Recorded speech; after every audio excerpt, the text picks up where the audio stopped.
1976, the United States celebrates 200 years of independence and freedom. A vigorous Jimmy Carter was heading for the presidency.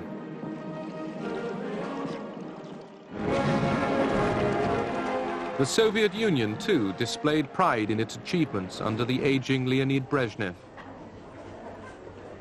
Both leaders promised to reduce East-West tensions. But within 4 years, the promises had turned to anger and mistrust. The Cold War was far from over.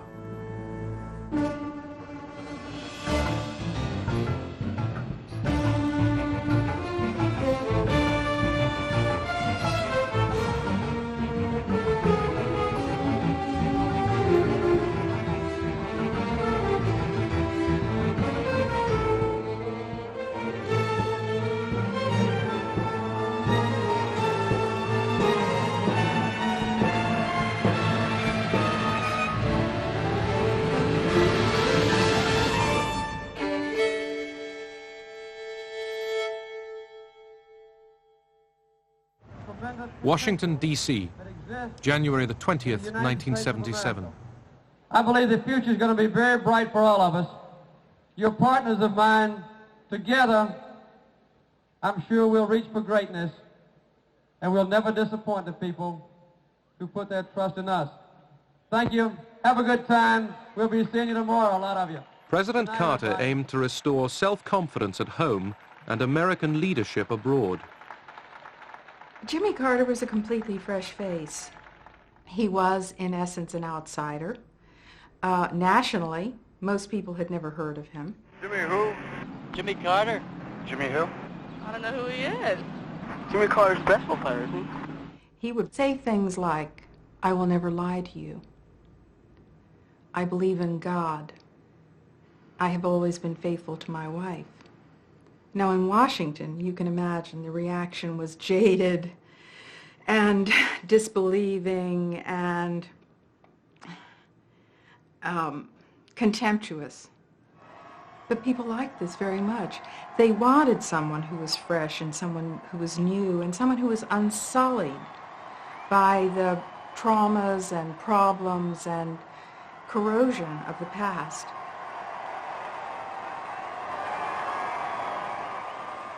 In his relations with the Soviet Union, the new president wanted to promote respect for human rights and to press for major nuclear arms cuts.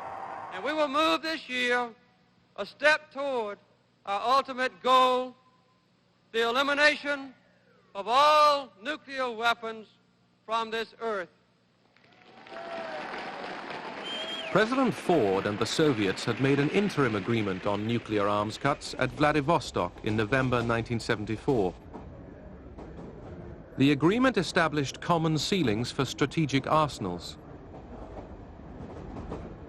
President Ford's successor, Jimmy Carter, wanted to go much further. Brezhnev would be urged to put the arms race into reverse. Uncertain of Carter, Brezhnev reaffirmed his faith in détente. Я от имени партии и всего народа заявляю, наша страна никогда не станет на путь агрессии, никогда не поднимет меч против других народов.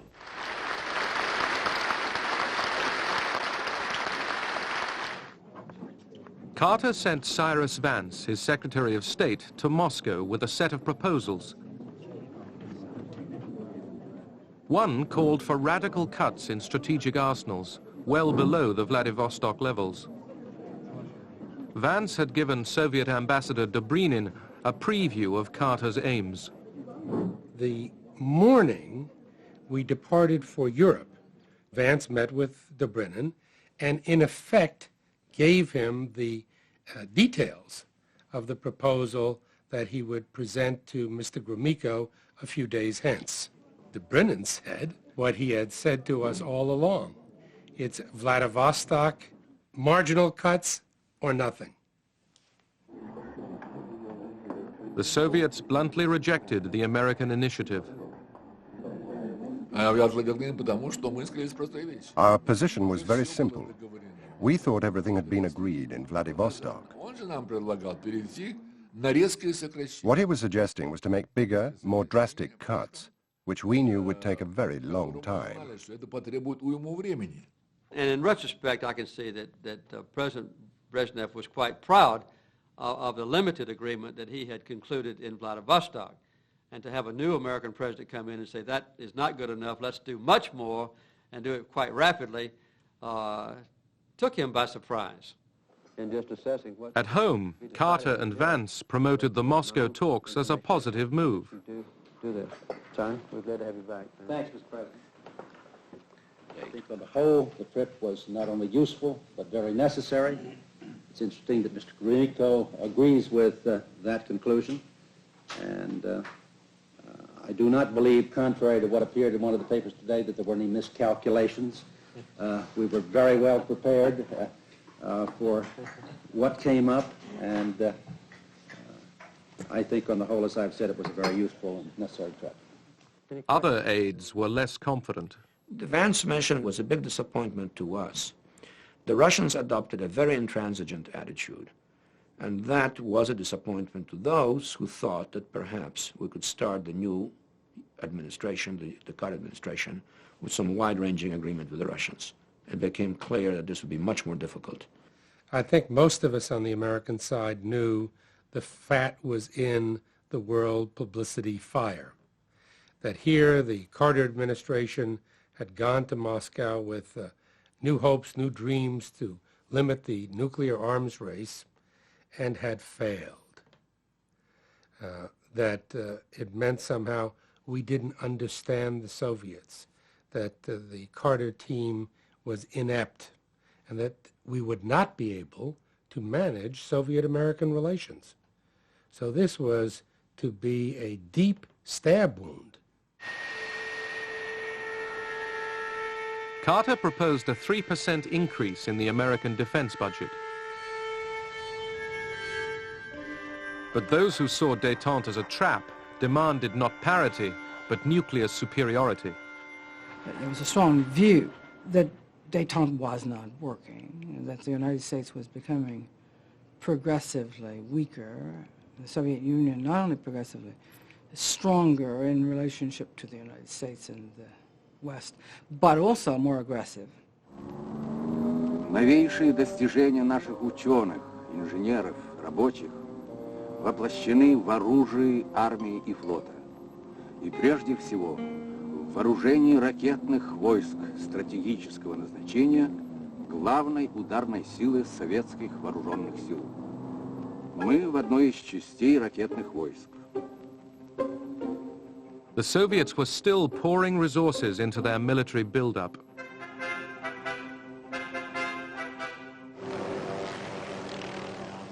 Huge deposits of oil and natural gas in Siberia had insulated the Soviet Union from the oil price rises which had caused recession in the West.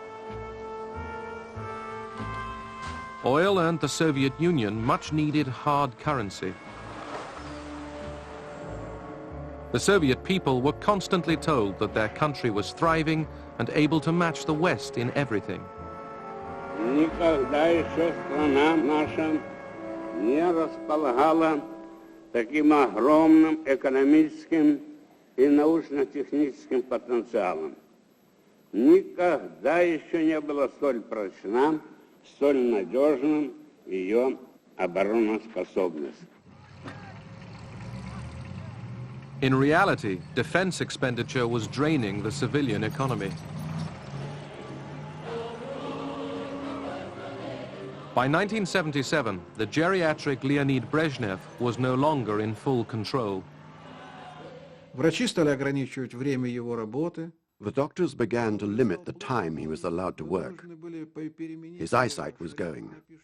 We had to change the font of his typewriter to the largest one possible. At that time, the whole central running of the state was in disarray. Каждый член Политбюро Each member of the Politburo began to work in his own interests and in the interests of the section of the economy he represented.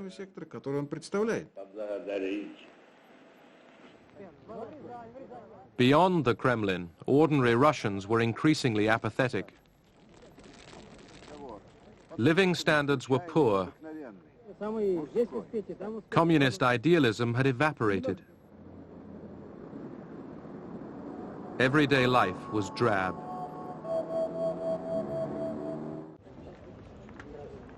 Détente had not changed the Soviet Union's repressive ways. The pressure to respect human rights increased East-West tensions. In 1975, Brezhnev, Ford, and 33 other leaders had signed the Helsinki Declaration. For the first time, the West had a powerful political weapon to defend the cause of human rights behind the Iron Curtain. Thanks to the Helsinki Accord, which the Soviets saw as just a piece of paper, the attention of the world media turned to our cause. Suddenly, the American Congress was dealing with it. Heads of state were dealing with it. It started influencing the whole character of relations between East and West. I was very convinced before I became president that basic human rights, equality of opportunity, the end of abuse by governments of their people was a basic principle on which the United States should be an acknowledged champion. We said to the president, we are not going to let you put pressure on us. This is an internal matter. We are not going to discuss the subject with you. I was deeply committed to human rights. I felt this was important, but I will not hide the fact that I also thought that there was some instrumental utility in our pursuit of human rights vis-à-vis the Soviet Union. And raising the issue of human rights pointed to one of the fundamental weaknesses of the Soviet system, namely that it was a system based on oppression. In Czechoslovakia, dissidents secretly drew up Charter 77, a human rights document that was smuggled to the West. The signatories were persecuted. Many were imprisoned, including playwright Václav Havel. Under house arrest, Havel made a clandestine recording. That special house, what you see now, it isn't a dream of Corbusier, but I think more dream of George Orwell, because it is house of police which it built 3 months ago, and the whole day, every day, they live inside and they follow all my steps and everything what I do in my country house.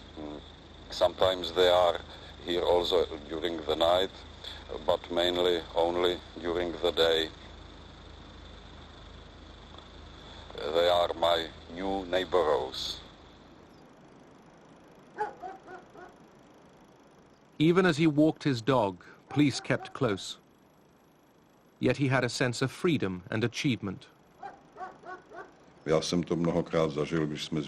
I know from my experience collecting signatures for the Charter how tortuous it was for people till they decided to sign. When they did sign, they found themselves in a state of euphoria. It was a community of free people in the middle of an unfree society. They had a feeling of harmony with themselves. Human rights activists in the communist bloc set up Helsinki watch committees to monitor and publicize human rights abuse. Close links with the Western media were forged by dissidents such as physicist Andrei Sakharov. То, что можно назвать словом «мы», это действительно очень небольшая группа людей, которые позволили себе говорить то, что они думают. И мы в этом смысле, это не политическая партия, рвущаяся к власти, это морально-этическая оппозиция существующей власти, причем стремящаяся к реформам, а не к каким-то революционным переменам. Systematically intimidated, dissidents ended up in KGB prisons. Опасность диссидентов была в том, что их критика The threat was that their criticism of the Communist Party and the socialist way of life would become a platform for attacking the regime.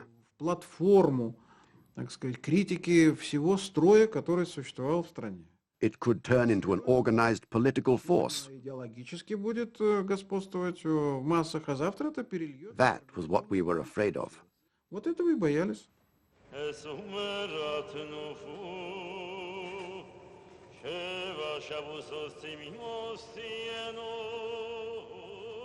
Jews were a distinctive group among the dissidents. They claimed the right to leave the Soviet Union, but many were refused exit visas and became known as refuseniks.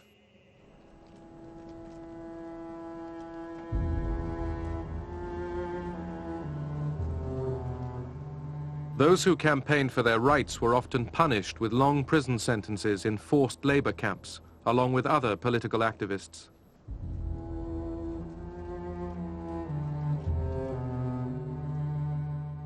One refusenik imprisoned in Latvia was Yakov Raskin. The whole territory was surrounded by armed guards with dogs. The door would open, and we would be split up into work groups, 5 people in each group. Then, in a few seconds, we had to jump into those trucks, and it was like a closed cage inside. I could see people outside in the streets. Everyone was getting on with life, and I was jealous of them all. I was envying them, and my heart was aching.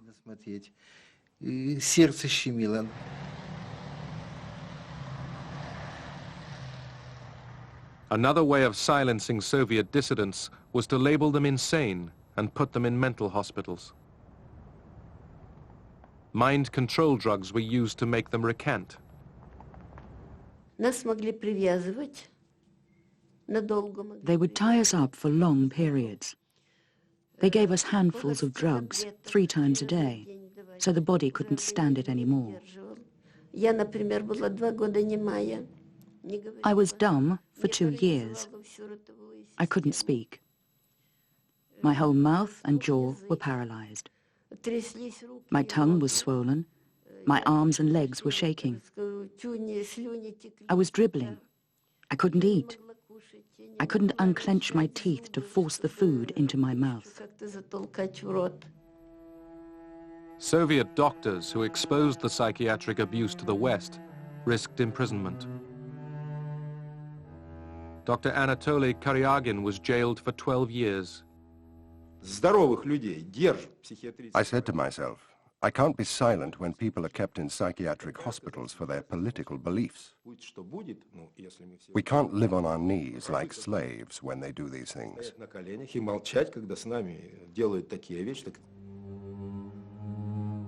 In prison, Karyagin refused to admit any wrongdoing.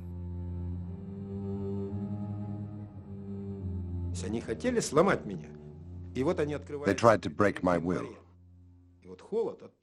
In January, they opened all the doors, letting in the cold air. They poured cold water on me. My body came out in huge pimples. They put a bowl of hot water next to me and said, "Wash yourself." I just lay there next to that hot water because I was protesting. It was like having food put in front of you on a hunger strike.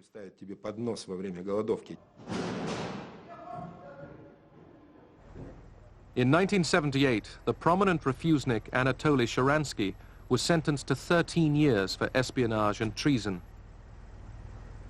Outside the court, supporters, who included Andrei Sakharov, defiantly publicized Sharansky's case to the Western media.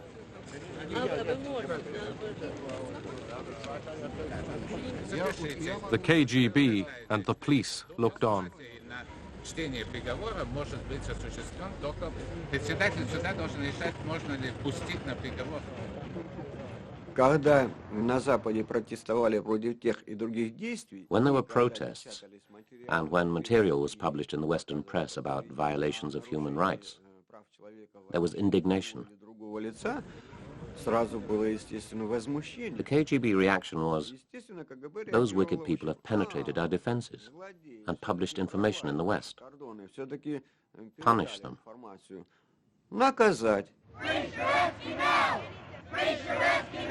The Sharansky trial triggered forceful protests in the West. The fate of political prisoners became a key issue in American politics. The trials which began yesterday in the Soviet Union have serious implications for the future relations between the United States and the USSR. The United States Congress and the Helsinki Watch Committees monitored Soviet behavior. But I'm not at all a specialist in regard to military matters. But I do not trust the Soviet government. The evidence of human rights abuse inflamed anti-Soviet feeling in America.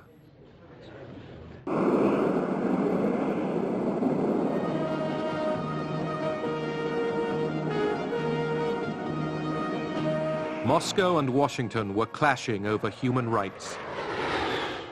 They were updating their arsenals. Yet they stepped up negotiations for a new arms limitation treaty, SALT II.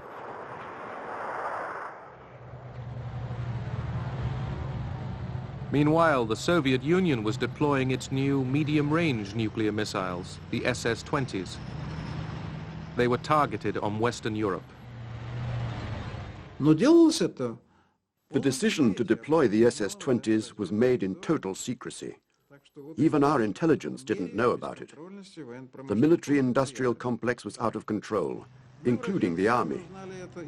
We in intelligence learnt about it from Western sources. The SS-20 missiles alarmed the NATO allies, particularly the West Germans. With a range of 3,000 miles, these missiles could hit their capitals. No one had any plan to attack Europe using SS-20s. At first, they were just a replacement of old, obsolete rockets. Then the conveyor belt started working, and it went on and on. It was difficult to stop the production line.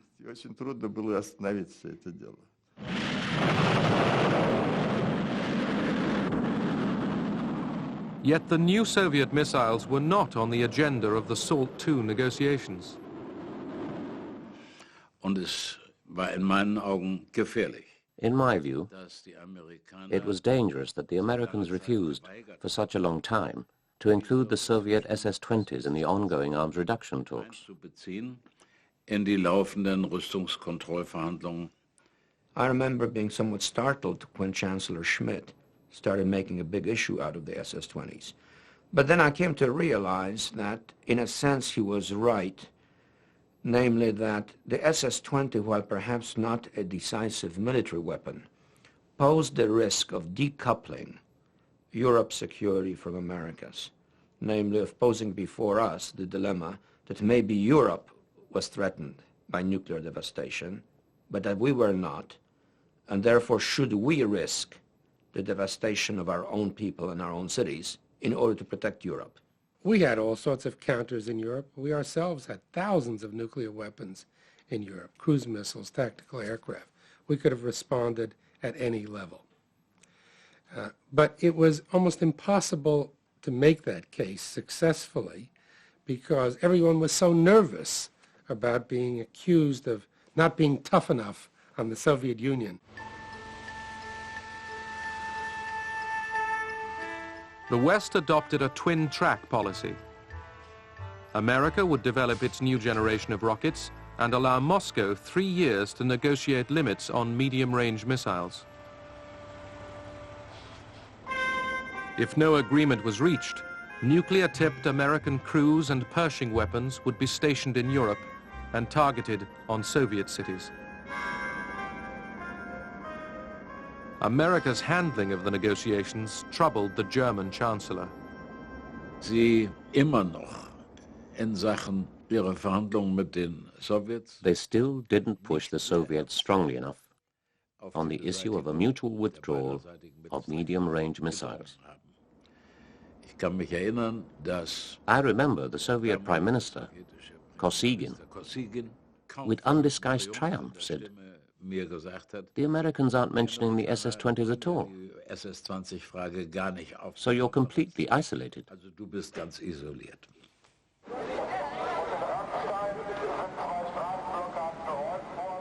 NATO's promise to deploy these weapons was divisive.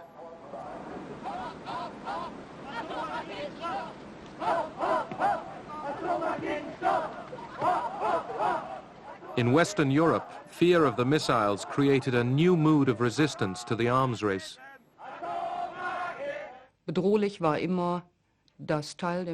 What was always dangerous was that Germany would become the nuclear battlefield.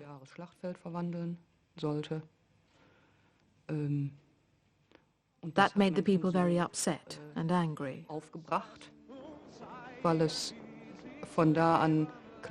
It was now crystal clear that military armament did not bring security. It actually undermined our society's safety. The peace movement gained increasing influence in German politics.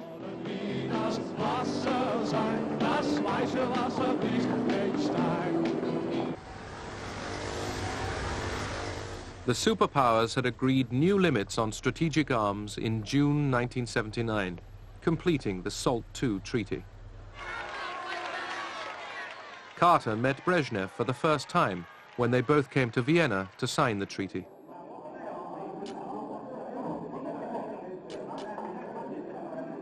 But Carter's plans for detailed talks with Brezhnev fell through. Общий упадок умственных и физических сил. Поэтому, конечно, переговоры, которые были He was physically and intellectually deteriorating. они носили не тот характер. Carter hoped that he would be able to speak without papers on a wide range of international issues. Вообще про международное положение. But Brezhnev was in no condition to do that. Дискуссию провести. Брежнев был не в состоянии. His abilities were limited by his meager knowledge and by his poor state of health. Знаниями очень довольно скудными и познаниями, и к тому же состоянием. When I proposed that we make these changes in nuclear weaponry, he said, God will never forgive us if we don't succeed. And, coming from a leader of an atheistic communist country, this surprised everyone. I think the most surprised person at the table was Gromyko, who looked up at the sky like this and did his hands in a peculiar way, as though this was a shocking thing for Brezhnev to say. Договору СВ-2 он давал возможность ограничить... The SALT II agreement made it possible to limit the arms race. Потому что в то время уже вот... This was very important to the Soviet Union. на вооружение, и не только стратегическое. Because at that time, our expenditure on all weapons had begun to have a negative effect. It was affecting the growth of production. It was affecting the living standards of the population. Essentially, that agreement was what was agreed to in Vladivostok. We had done some things to it, I think, to improve it, clarify. But in terms of cuts, they were more or less what had been agreed to 3 years before. And in terms of limits on the developments of new weapon systems, there were none. So we had labored for almost seven years and produced an arms control mouse. Ну, во время подписания, там вот уже потом уже мы шутили, разговор... So the treaty was signed. Marshal Ustinov asked Gromyko, are they going to kiss each other? Because Brezhnev liked to kiss. Gromyko said, I don't know, we'll see. Ustinov said, no, they aren't. Gromyko said, I'm not sure. Brezhnev began to kiss Carter, and Carter was forced to kiss Brezhnev, for which the American media gave him a telling off. The treaty was condemned by the American right. SALT II is not strategic arms limitation. It is a strategic arms buildup with the Soviet Union authorized to add a minimum of 3,000 nuclear warheads to their already massive inventory. The Carter administration's principal argument for ratifying SALT II was that no one will like us if we don't. You know, isn't it time that we made him understand we don't really care whether they like us or not? We want to be respected.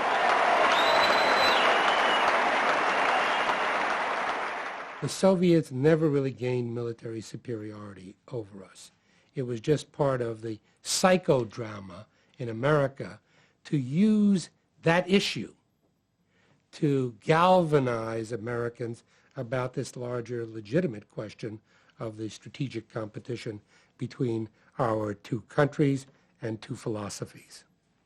We did, you know, at inauguration. Oh, yes. Carter increasingly was charged with being soft on the Soviets.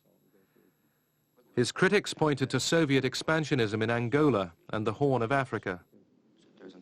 They warned that America's oil supplies were threatened. They feared that America's vital interests were under attack. Then the Shah of Iran was overthrown. Oil-rich Iran had been an American client state. Now Islamic fundamentalists took over. They were led by the exiled Ayatollah Khomeini. Denouncing the United States as the great Satan, he returned to Tehran in triumph.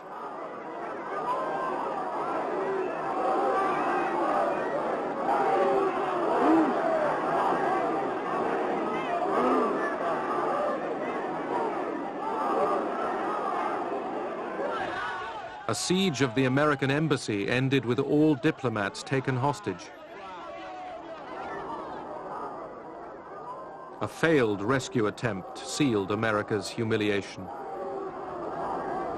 The crisis in Iran heightened our sense of vulnerability insofar as that part of the world is concerned. After all, Iran was one of the two pillars on which both stability and our political preeminence in the Persian Gulf rested. Let's go, dude! Right behind there! In the United States, oil shortages after the loss of Iran led to long lines at the pumps. Been here for 4 hours. It's too much. The economy was slowing down. The blame fell on President Carter and further damaged his prestige. Then, the Soviets struck in Afghanistan. This invasion is an extremely serious threat to peace because of the threat of further Soviet expansion into neighboring countries in Southwest Asia, and also because such an aggressive military policy is unsettling to other peoples throughout the world. This is a callous violation of international law. Carter saw the invasion as part of a wider Soviet plan.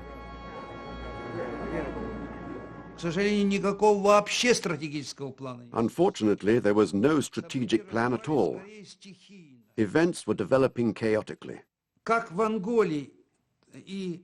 In Angola and Ethiopia, as well as in Afghanistan, Soviet policy became the hostage of unfolding events.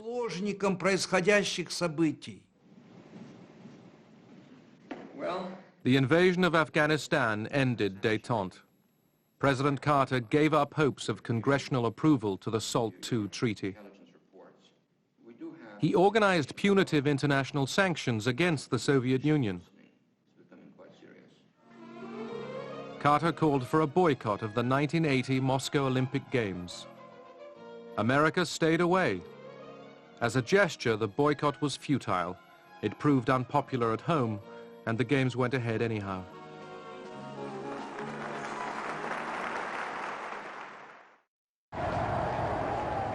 In Poland, the Russians faced a fresh challenge.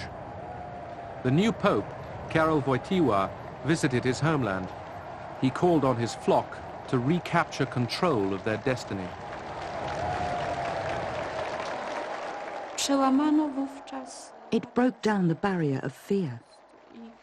ale i dla społeczeństwa, We saw that if we could stick together in solidarity, the authorities would have less power. wiele może.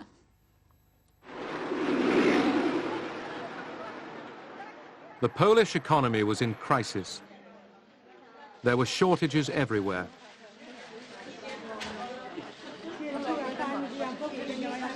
Western loans had been squandered and the country was burdened by foreign debt.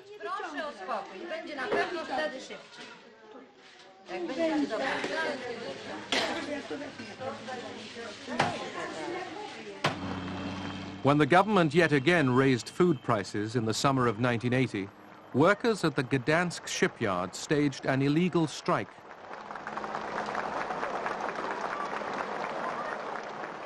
The strikers drew up a 21-point list of demands and refused to leave the shipyard until they were met. Natomiast ta walka z tym potworem komunistycznym This fight with the communist monster was really impossible. była niemożliwa inaczej jak We could only fight against it by using its own weapons, because it pretended to be the people's system. ja w ogóle takim nie był. I dlatego punktowanie The only effective way was for us to organize around bread and butter issues bardziej skuteczne. I w związku z tym and use these concerns to gain our freedom. czy droga przez chleb do wolności, We set about using truth to conquer untruth. zwalczanie kłamstwa, to była jedyna możliwa droga.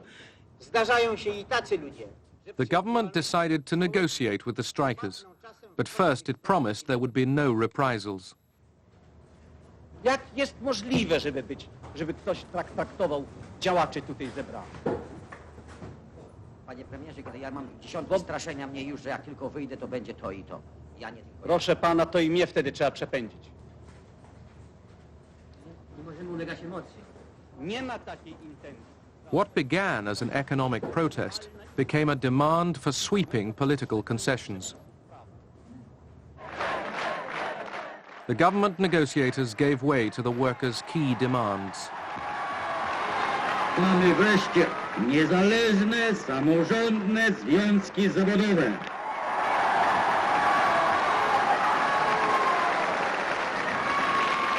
Mamy prawo do strajku. The workers were joined by intellectuals. Together they formed a new movement, Solidarity. Support spread throughout Poland. Był pierwszym w życiu For the first time, they had a taste of being citizens, with civil liberties, which you don't forget. życie dotychczasowe w ustroju komunistycznym to For someone who had lived under communism, it was like a narcotic or fresh air. negatywnie ten powiedział narkotyk, od którego się uzależnia. Pozytywnie jak zasmakowanie świeżego powietrza. It was like having your identity for the first time. Solidarity was given massive coverage in the Western media. The United States provided crucial covert assistance. We tried to meet their specific requests, what they asked us for, and those requirements were conveyed to us through a variety of channels. They wanted communications equipment of various kinds, offset printing presses, radio equipment, things of that sort.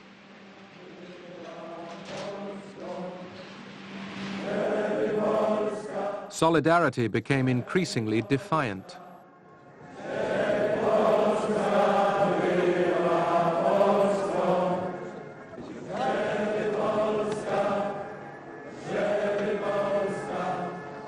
As the movement began to challenge the communist system, Moscow watched with growing alarm.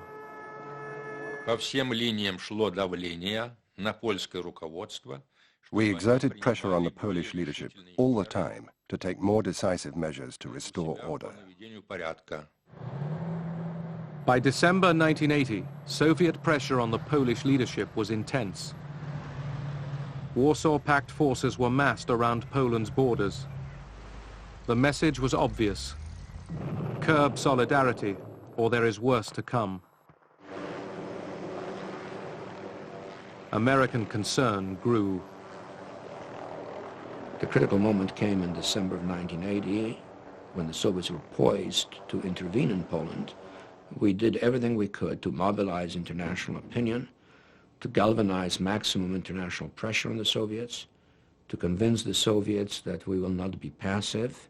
Наше руководство и мы Our leadership, including we the military, thought that under no circumstances should we move in the troops. We said one Afghanistan is enough. We will have to make the Polish comrades solve the problem with their own forces. The Kremlin, bent on ending Solidarity's mutiny, leaned forcefully on the Polish leader, General Jaruzelski. Soviet actions were influencing America's 1980 presidential elections. Carter faced difficult odds. The economy was slack. Americans were still hostage in Iran. The Russians were still in Afghanistan. There was what he himself called a growing spirit of malaise in the United States. And that malaise related, I believe, to popular sense of the decline of American strength and of Western strength, and also of American clarity and purpose in the world. Carter's opponent was the Republican, Ronald Reagan. Thanks very much. Now, if the boat doesn't go straight, it's because they tell me I got to steer it. We have got to stop letting all of these events catch us by surprise, as Carter has been caught by surprise. We have got to control events to the place that we don't run into a crisis that inevitably leads to war. Reagan won the election by a large margin. He had promised much tougher policies against Moscow. It was necessary to show that détente couldn't work in order to go beyond it and to re-engage in the Cold War, to re-establish a set of objectives that was aimed at victory in the Cold War rather than ending it by accommodation. America's hardline policy boosted morale in Poland. Solidarity now had 9 million members supporting their fight for economic reform and political rights. Strikes gripped the country. The Soviets were tightening the screws on the Poles. Brezhnev pressed Jaruzelski to plan countermeasures. Ja otrzymałem posłanie od Breżniewa. To posłanie miało charakter I received a letter from Brezhnev. niedopuszczający This letter had the character of an ultimatum, warning Poland not to change its structure and policies. jeśli by takie zmiany If we made any changes, we should expect military intervention. interwencja ze wszystkimi jej skutkami.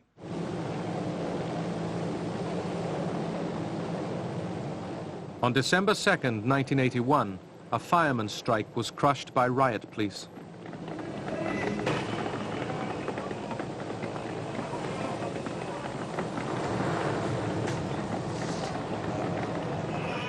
It was a warning to Solidarity that the authorities were ready to use force. On December 12th, Solidarity met to plan a nationwide strike.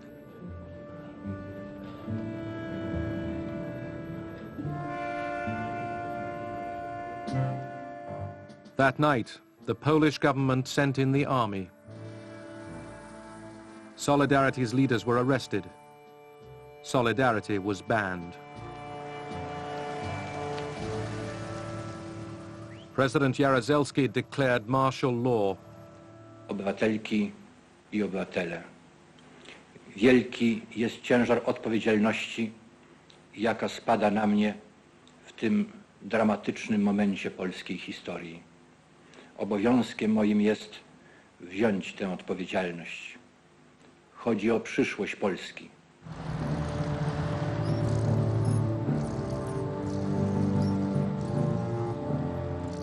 Martial law fractured East-West relations.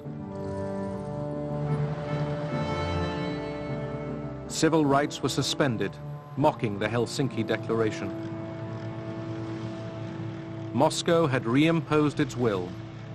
In 1981, I said to the gentleman who came to arrest me, "This is the moment of your defeat. These are the last nails in the coffin of communism."